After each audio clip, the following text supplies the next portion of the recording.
Facts Podcast. I'm your host, Noah Love. Today is Tuesday, February 26th, 20, or not Tuesday, Wednesday, February 26th, 2025. We're almost approaching March. March 1st is on Saturday. And it's about to get busy. It's about to be a busy week in the sports world.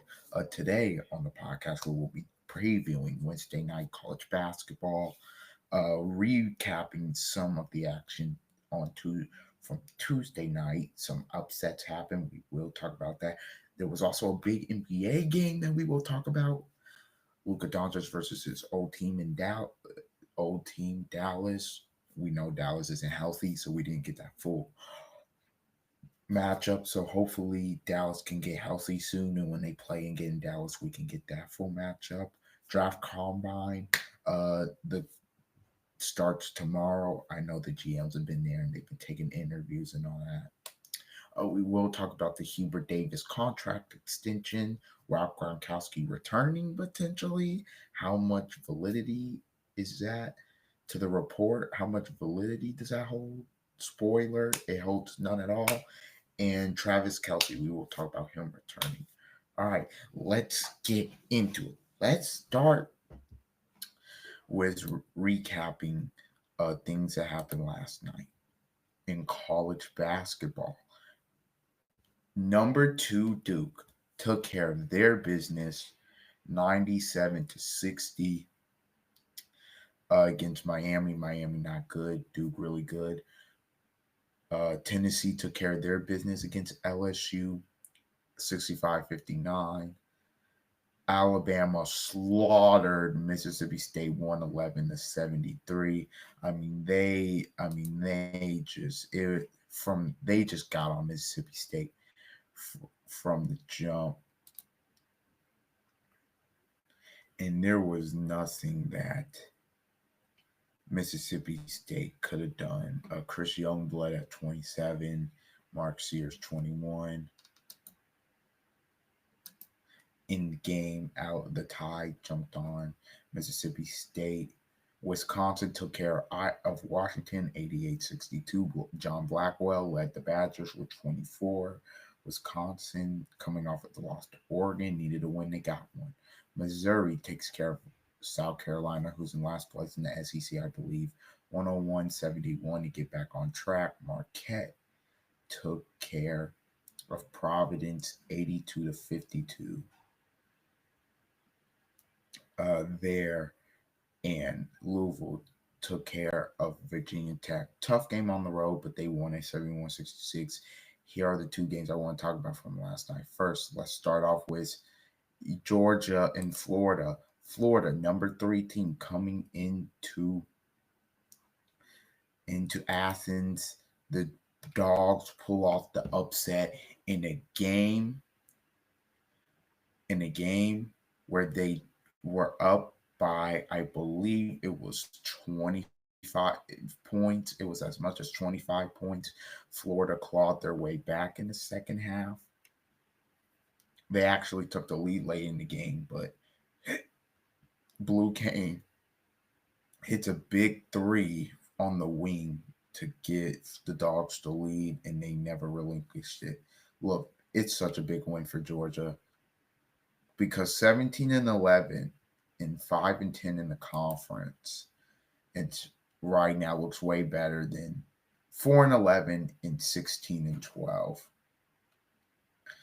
And Georgia, and this is a statement because Georgia, they've got a win against St. John's. They got a win versus Kentucky. That's a good win. And now you got a win against Florida. And when you're on the bubble and your ending schedule, look, you're at Texas, you're at South Carolina, you have Vanderbilt at home. Your ending schedule here, if you're Georgia, Texas is a bubble matchup. Texas, I think, is on the wrong side of the bubble. They're 16-11, 5-9. That's on March 1st, Saturday night. That's a huge game. Yeah, they're on the wrong side of the bubble. They just, yes, even though I know Texas has wins against. They have a good win against Kentucky that helps their resume. The Texas A&M where they came back helps their resume. The Missouri win really helps their resume. But you do have a loss. You lost by 15 on the road at South Carolina. That's not good. In your ending schedule coming down the stretch, you play tonight at Arkansas. Arkansas, who I think right now is on the right side of the bubble. Uh, you play them. You play Georgia. You play Mississippi State, and you play Oklahoma. So if you're Texas, there's still time to right those wrongs before the SEC tournament, and they're probably gonna have to do some work there.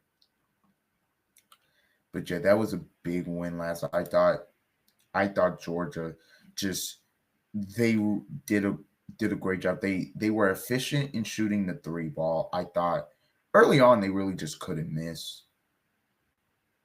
I mean, their offense, it was just free flowing. Um, Great ball movement. I thought they did get stagnant where they missed some shots late, and that's how Florida came back. Look, Will Richard was incredible. He was the only reason Florida was even in the game. With 30. Obviously, Walter Clayton at 18, but they should if they get more maybe from somebody like Elijah Martin who only had 8.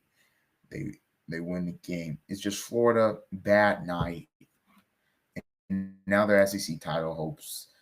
Look, their SEC title hopes probably dead. I think Auburn, unless they lose a game, I think Auburn has got it almost essentially in the bag. There, great, great win by the Dogs. Now, are they on the right side of the bubble after this? I don't know. It really depends. I think they make a strong case to be. They sure should be on the right side of the bubble over North Carolina. That's for sure. Anyways, all right. Iowa State loses at Oklahoma State. Oklahoma State, a team not really on the bubble because they're not unless they win the Big 12 tournament, they're not obviously going to make the NCAA tournament. Iowa State, look, they brutal loss conference, but again, when you don't have two, I mean, Curtis Jones was back, but you were still missing Keyshawn Gilbert. That was huge. He's obviously vital to this team. In Lipsy, he's only at 75%, maybe even less than that coming off his injury. So I mean, they just didn't shoot the ball well last night in Oklahoma State. They're a, they're like a grind. It's a tricky game for Iowa State. Iowa State right here, they're still trying to get that double bye in the Big 12 tournament, obviously. But coming up, they got to figure it out because they got Arizona at home and BYU at home, and they're on the road at Kansas State. And Kansas State beat them by 19 earlier. Now, Kansas State has cooled off after going on like this big win streak. They've cooled off, lost 3 in a row, tournament home instead. But Kansas State, it just feels like they're just on a hot and cold, but they can beat you any given night. So that's not going to be an easy game. But Iowa State just needs that was a tough loss last night.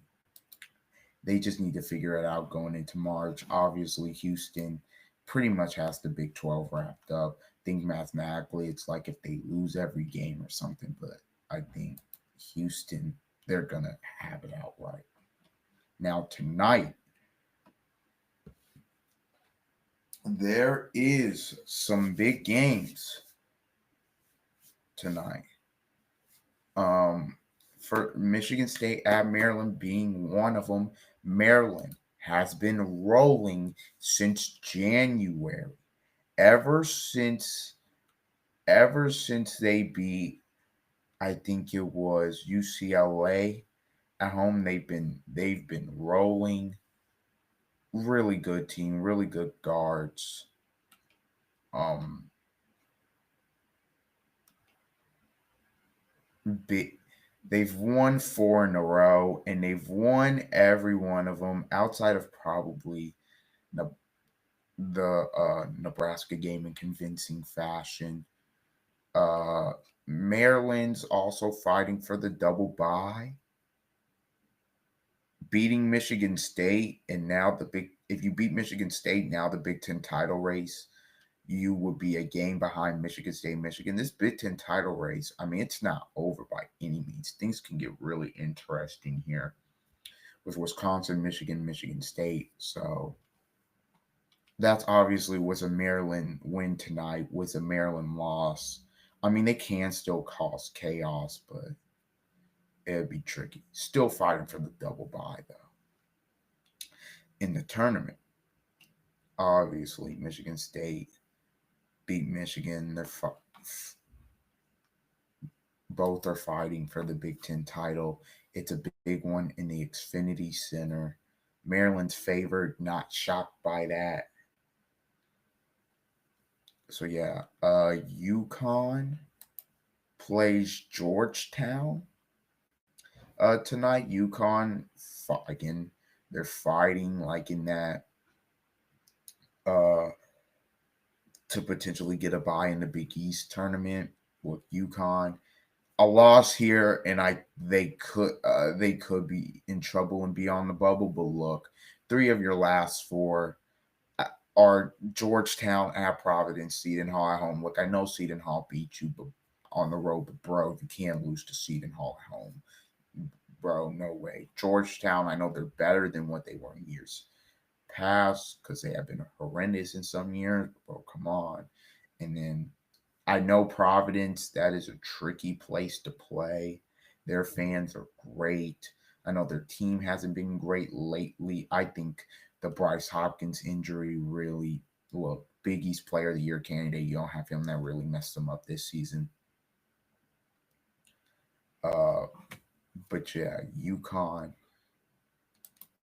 it you just want to continue to win. You want to clinch your tournament spot. You don't want to be stressing on selection Sunday. Auburn plays at Ole Miss, or Ole Miss plays at Auburn tonight. Ole Miss, really gritty team. Look, Auburn, they ever since losing to Florida, they've won four in a row. Their ending schedule, you want to win you want to win the SEC title. This is it. Coming down the home stretch here. You've got Ole Miss, but then you got to go on the road Saturday, March 1st, 1 p.m. to Kentucky. Then you got to go on the road at Texas A&M on, I believe that is a Tuesday night. And then you've got Alabama to close it out, 2:30 on ESPN, which potentially, I mean, potentially could be for the SEC title. Because it will either be potentially for a share or for it outright if you lose one of these games. So I think Auburn's at least going to get a share of it at the least, if not outright. But that unless they go on and lose four in a row, which I don't see happening. Yeah, so they got to take care of business tonight. Obviously, some bubble watch in the Big Ten. Indiana, who we talked about last time we were on the pod. We had the recap episode. We talked about them beating Purdue. Right now, they are in position to get a single bye in the Big Ten. Because of Nebraska's loss, they are in position to get a single bye for the Big Ten tournament. They're ninth, and they will be in the 8-9 matchup, currently facing Oregon. They're in position. A win, really, if you're 8-9 in the conference, and then there's a bunch of 7-10 teams, you can't lose this game tonight if you're Indiana. It's Penn State at home. Look, I know there's no easy games in Big Ten, obviously, but your two next games are against the bottom half of the league. Take care of business. You'll be 9-9, 18-11 going into that Oregon game. And if you somehow go on the road to beat Oregon and then win at home against Ohio State, I think you're in the big dance. So look, there can't be any hangovers. You got to come out and play hard, and you got to come out and play well against a really scrappy Penn State team. Texas A&M plays Vandy tonight. Vandy, who's sort of been on the bubble, the win against Ole Miss, I think may have them firmly in. I think they may be off the bubble. I think they're firmly in now. Obviously, Kentucky plays Oklahoma tonight. Oklahoma just had a win against Mississippi State on the weekend. So, again, they're on the bubble. A loss here. It's tricky with these SEC teams. St. John's against Butler. Look, St. John's clinches a share with a win. At Hinkle, they just going to have to do what they have to do. There. So, yeah, that's all of it for college basketball from Tuesday night and Wednesday night. Now, staying in the basketball realm, Luka Doncic. LeBron James and the Lakers played the Mavs last night. The Lakers are currently 35-21 here on the season. They are right now in fourth place. The Mavs, who were 31-27 coming in, took the L. Now Golden State has jumped them as they won last night. They're 31-27 as well. Or not as well. They're 31-27. They're in 8th spot right now. And they could be looking to potentially get into that 6th spot, which I could see them doing. The Lakers, they beat the Mavs last night. Kyrie at 35 points. There wasn't much more he could do. Clay had 22. Max Christie, who was also involved in the trade, tough night, had 10 points. PJ Washington had a donut and 10 boards. 0 for 9, 0 for 2. Brutal game. LeBron took over in the fourth quarter. Obviously, he ended up with 27 and 12. But the one thing that obviously caught the headlines, Luka 19, 15, and 12. He hasn't really gotten his shot under him. The one game he did was against Denver. He had 32. Hasn't really gotten his shot under him. He really needs to get. I think he's still getting his legs under him. Do I think he was probably a little nervous? Yeah, it's probably not the game everybody was wanting, but he went out there, played well, was a +8 when he was on the floor, helped his team win. So there you go with Luka. He was doing push-ups and before the game while Nico Harrison was watching everybody warm up. Petty. These teams play again on April 9th, which will be a big game. I believe that is the last week of the regular season, so winding down. Yeah, so we'll see.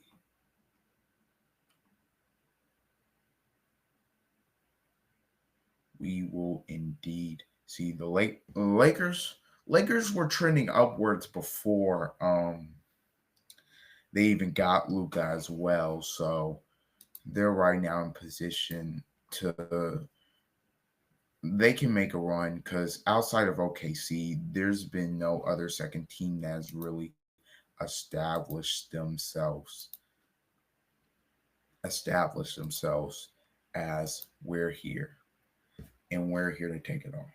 So yeah, triple double last night for Luka, played really well. Now let's talk about this Rob Gronkowski rumor. I don't think it has any merit to it. As I said, in the beginning, and I'll tell you why. This report is from Cecile Lammy,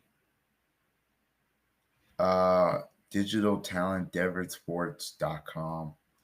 He says, leak sources tell me four-time Super Bowl champion tight end Rob Gronkowski is considering a return to the NFL. He worked with Sean Payton at Fox, and I'm told he loves Denver and quarterback Bo Nix. Two of his brothers, Dan and Chris, had short stints with the team.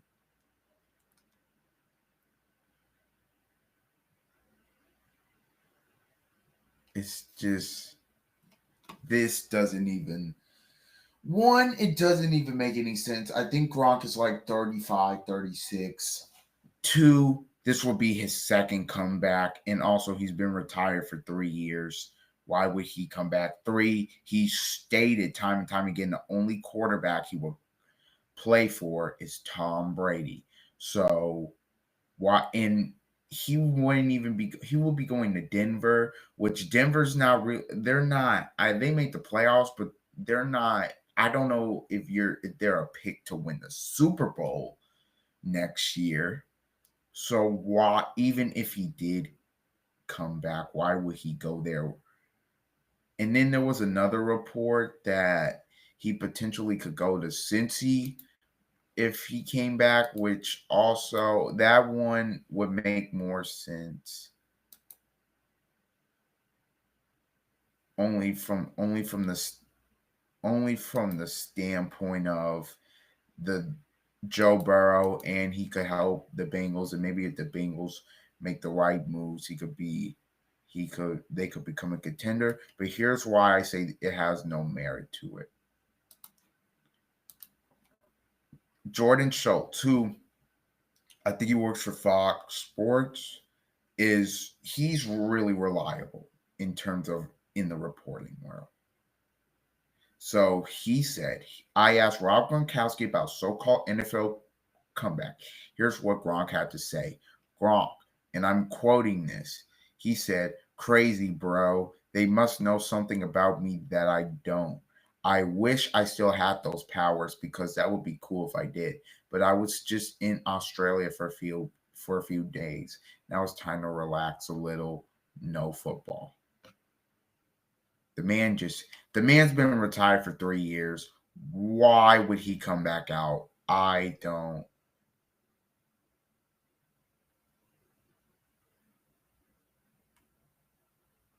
I don't. In all the injuries he's had, why would he come back? Like, look, why it doesn't make any sense for him to come back. Like, all the injuries, and he talked about how his body was beat up and stuff. So why would he come back? That doesn't make any sense to me.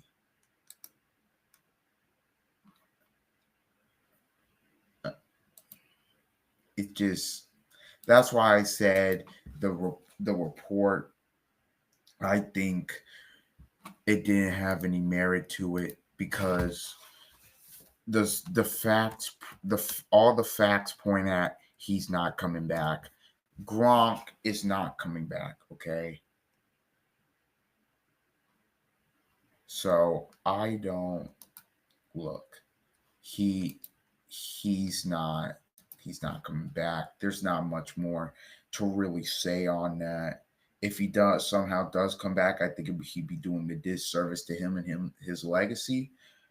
Because look, tight ends really retire around the age he's at because it's a physical position. You're blocking, or if you're catching the ball, you're getting hit, so you're almost getting hit every play. I just don't think Gronk, personally, Gronk, I just don't think Gronk A needs to do it, and B, he's been out the year 3 games. Does he still have it? I don't know if he does. So yeah, that the report, he said he does. He was in Australia. Well, was people are going to be like he was in Australia training? Most likely, no.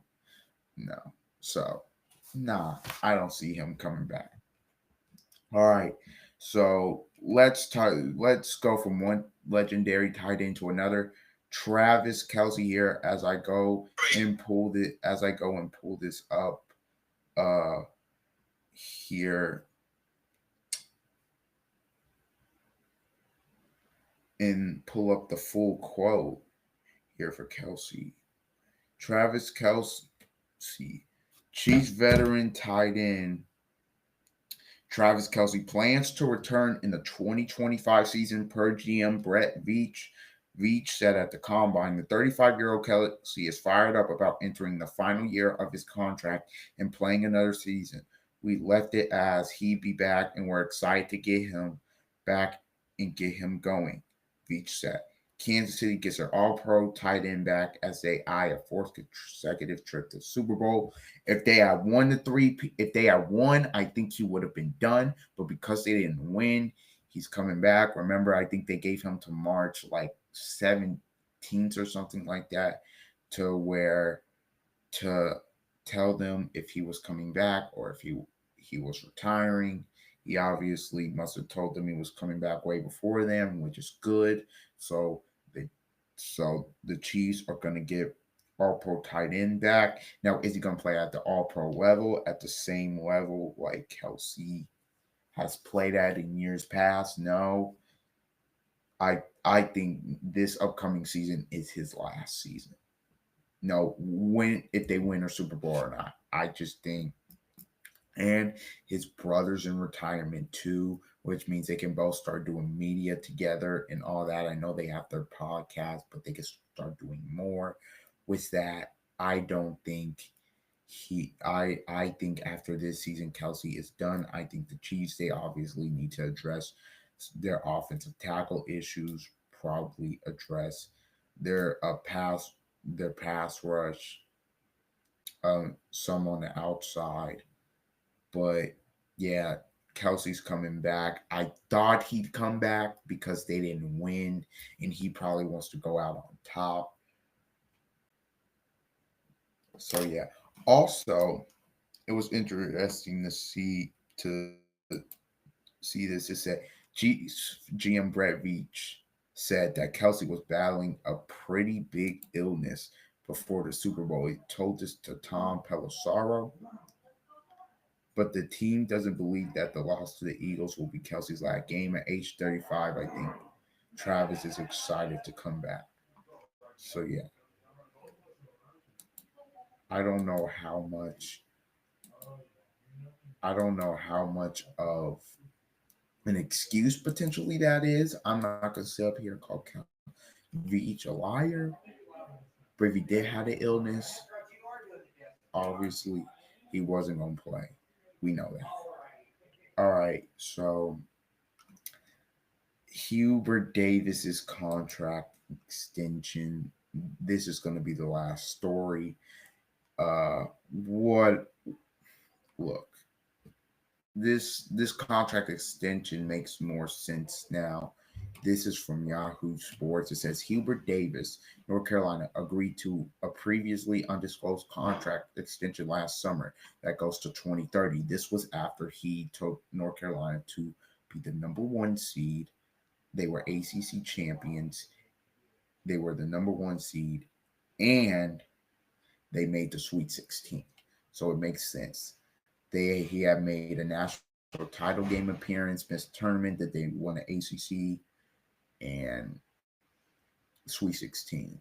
So he had been doing fine. It says from Yahoo Sports, at the same time that fans have argued over whether his job should be secure, North Carolina men's basketball coach Hubert Davis has been working under the terms of a new contract.